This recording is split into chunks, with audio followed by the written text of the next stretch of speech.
Ms. Rojia Afshar of the class of 2014 will deliver the remarks on behalf of the Masters of Laws graduates.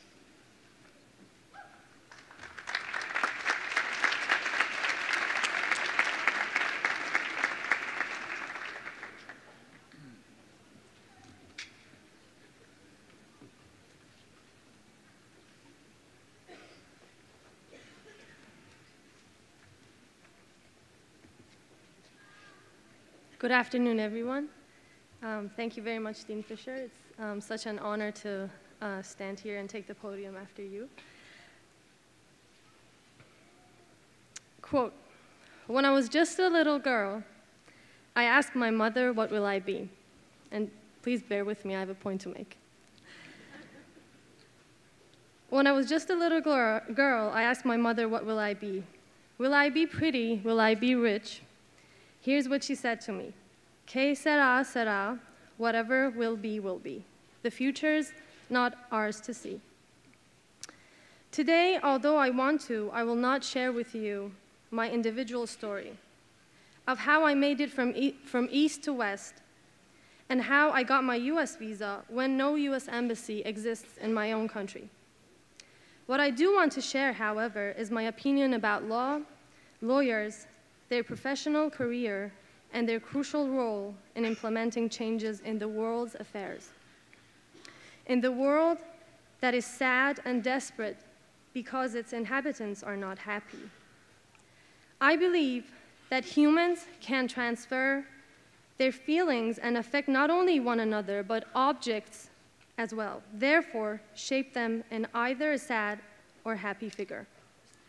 We today have transferred our sadness to the world and also to the law. The law today, I believe, is not a happy law, is a sad law.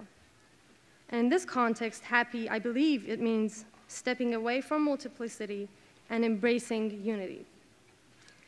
So can we make the world happy? Can we make the law and its subjects, such as criminal law, tax law, international law, and so forth, happy? Quote, yes, we can. But who can make all these reforms? Happy lawyers can. The world today does not need more competent lawyers. It indeed has enough competent lawyers. What the world today desperately needs is happy, competent lawyers. A happiness that arises from deep within because people have conceived that they are who they are and why they are. Happy lawyers care. They care about the world, other human beings, the law, and their practice. Happy lawyers create. They create methods to implement changes in whatever field they practice because they know that whatever they build will at the end affect them. It is their world, or let me better say, it is our world. It is our world. We affect the world, and the world affects us. And as the famous Persian poet Hafiz says, کی شعر ترانگیزد خاطر که حزین باشد یک نکته از این معنی گفتیم و همین باشد. Who can ever compose exquisite prose captive in the cage of sorrow and rage and mind not free? My point is now made to you to agree or to disagree. My words today are not mere mottos. I believe in them because I've experienced how it feels like to be in a sad world and a happy world, since I was once sad and depressed. Now something came along, and this something can be everything or anything to every individual. It can be a bee, it can be a tree, it can be an apple, an event, an accident, and for me it was a teacher. Something came along and transformed me to another me, to a happy me. And it was from there that I realized the great impact I had because of happy me on my surroundings. I believe that lawyers, with their caring personality, with happiness and creativeness, can change the world. I cannot end this talk, and I actually really appreciate if you don't get bored, because I want to thank a couple of individuals who made this journey of mine possible and easier. I want to thank, first of all, Blanche Capelos and David Bicklin. I always say you have become my American parents. Your unconditional love has taught me how love is indeed an unconditional and beautiful thing.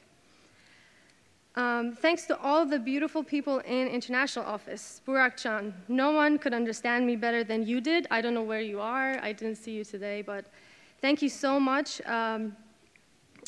You always have a special place in my heart because you were especially because of the fact that you were the first person who sent me the first email from UConn notifying me that I was accepted.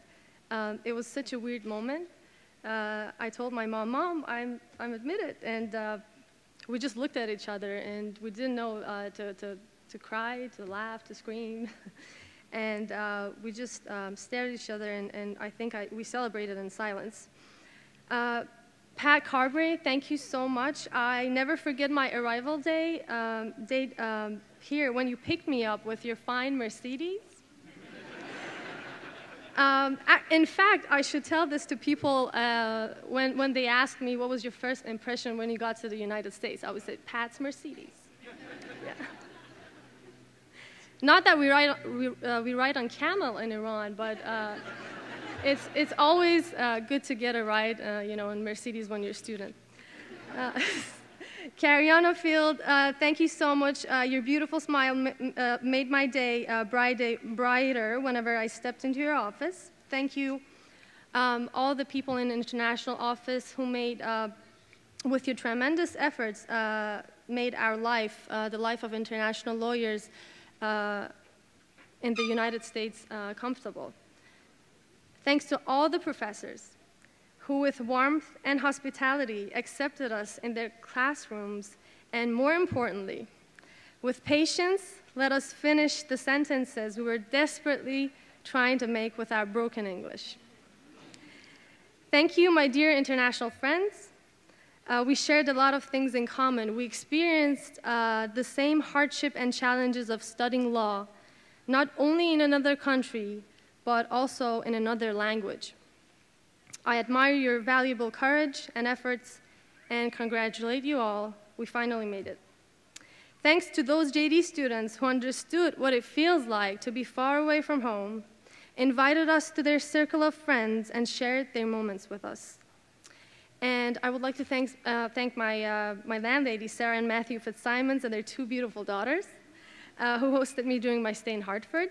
And at the end, I would like to thank two individuals who were my inspiration and are my inspiration in life. My mother, a strong woman who, despite remaining alone in Iran, let me leave her to seek my goal. She supported me in every single step that I took. I'm thankful to have her, and also let me thank World Wide Web, because without which I couldn't have my mother here today via Skype. Thank you. Thank you. Thank you so much. And I want to thank my mindfulness teacher, Mr. Tahiri, who unfortunately cannot hear me speak today because he's serving time in solitary confinement in Evin prison in Tehran. He transformed my life and taught me to transform lives. And also let me say that Americans should be very proud and thankful to the people whose endeavor have led to the culture and the law of freedom of speech. Quote, when I was, thank you.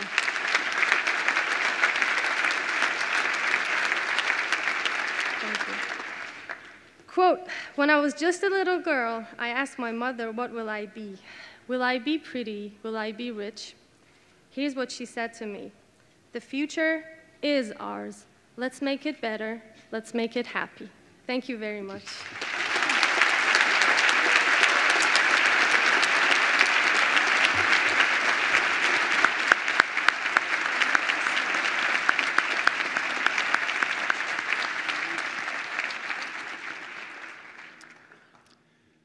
Mr. Christopher.